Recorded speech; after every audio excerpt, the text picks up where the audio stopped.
Good morning students, welcome in Adarsh channel. Again we are coming and I am going to teach you English grammar. It is my second class in Adarsh channel. So firstly I request you please subscribe and like the channel and students मैंने आपको जो पिछली classes में essential knowledge के बारे में बताया था उसी के आगे मैं आज डिफ़ाइन कर रही हूँ। उस दिन मैंने सेंटेंस के टाइप्स पे रोका था, सेंटेंस कितने प्रकार के होते हैं, काइंड्स ऑफ सेंटेंस 4 बताए थे मैंने। Assertive sentence, interrogative sentence, imperative sentence और एक्सक्लामेटरी सेंटेंस, जिसको आज मैं डिफ़ाइन करूँगी। असर्टिव सेंटेंस क्या होते हैं? पहली बात है, असर्टिव सेंटेंस को विधि सूचक वाक्य कहते हैं। विधि सूचक वाक्य से हमारा मतलब होता है किसी भी सूचना या घटना को बताना। तो असर्टिव सेंटेंस वे होते हैं जिनसे किसी की सूचना या घटना का प्रकट होना बताया जाता है, या किसी भी सूचना या घटना का ज्ञान होता है, वो क्या कहलाते हैं? Assertive sentence.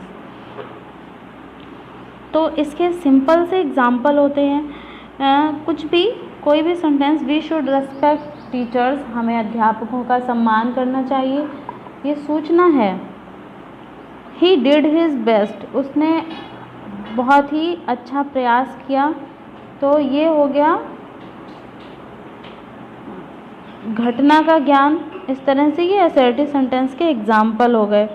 उसके बाद सेकंड होता है इंट्रोगेटिव सेंटेंस। इंट्रोगेटिव सेंटेंस होते हैं प्रश्नवाचक वाक्य होते हैं। तो प्रश्नवाचक वाक्य नाम से ही पता लग रहा है कि किसी भी प्रश्न का प्रकट होना, ये इंट्रोगेटिव सेंटेंस होता है।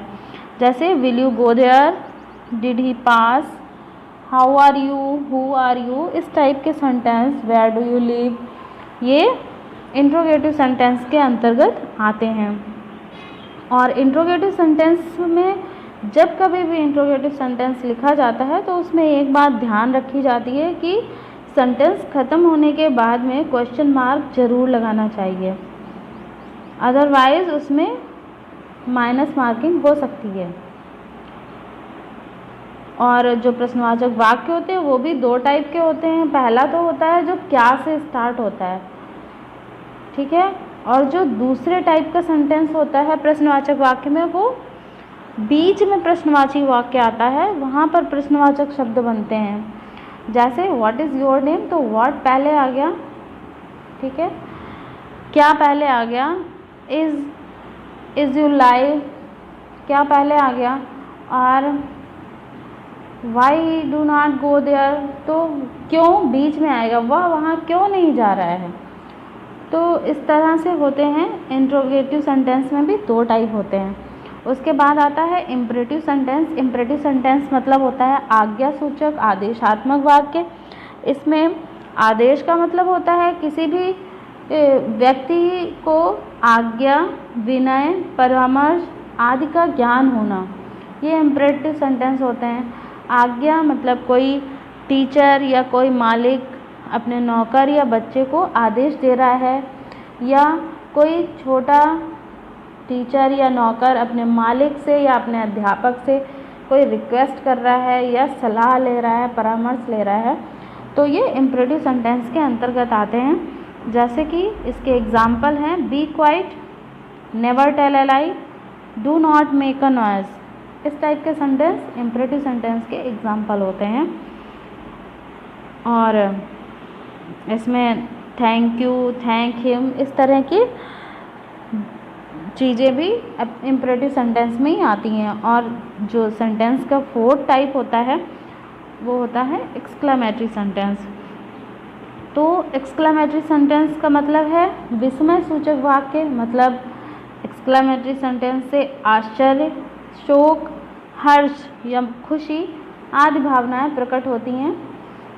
किसी भी चीज़ में आश्चर्य होता है, how beautiful is the rain, वर्षा कितनी सुंदर है, सुखद है, ये आश्चर्य है। शोक मतलब दुख, किसी के लिए भी हाउ ही कैन डाई, वो कैसे मर सकता है, तो इस तरह के सेंटेंस शोक में आ जाएंगे। अगर हर्ष खुशी की बात कही जाए तो खुशी के लिए हुर्रे वी वन, हम जीत गए, तो ये खुशी है। इस तरह के जो भी सेंटेंस आते हैं वो एक्सक्लेमेटरी सेंटेंस आते हैं और इनके अंत में संबोधन का चिन्ह लगता है तो वो एक्सक्लेमेटरी सेंटेंस होता है। बच्चों इसकी एक्सरसाइज दी हुई है, इसमें आपको पहचानना है कौन सा सेंटेंस असर्टिव सेंटेंस है, कौन सा इम्परेटिव सेंटेंस है, कौन सा इंट्रोगेटिव और एक्सक्लेमेटरी सेंटेंस है। तो आप इसको अपनी कॉपी पे करेंगे इस एक्सरसाइज को, और यदि कोई भी सेंटेंस बनाने में, कोई भी सेंटेंस को पहचानने में कुछ दिक्कत हो रही है तो आप कमेंट बॉक्स में देंगे। और आज के लिए आपके लिए एक क्वेश्चन है जिसको आप कमेंट बॉक्स में देंगे कि आपको ये बताना है कि लेटर कितने होते हैं, इंग्लिश अल्फ़ाबेट में कितने लेटर होते हैं, ठीक है। और इसके साथ हमारा सेंटेंस का जो डिफ़ाइन करना था वो मैंने कंप्लीट किया है, और इसकी आप अच्छे से एक्सरसाइज करेंगे और उसके बाद अगर कोई डाउट होंगे तो हम क्लियर करेंगे। और बच्चों इसी के साथ हमारा ये टॉपिक कंप्लीट होता है। और फिर से मैं एक बार रिक्वेस्ट करूँगी कि चैनल को लाइक और सब्सक्राइब ज़रूर करें और अपने दोस्तों को भी बताएं, और जितना ज़्यादा हो सके उतना शेयर करें। और हमारी जानकारी अच्छी लगी हो तो उसके लिए लाइक भी करें।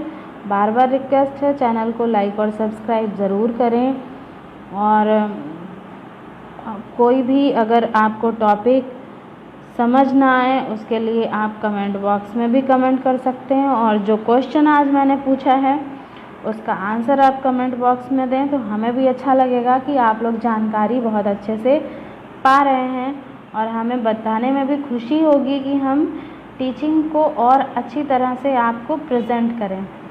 तो गाइज़ इसी के साथ थैंक यू, कल फिर मिलते हैं नेक्स्ट टॉपिक के साथ। और घर पे अच्छे से पढ़ाई करें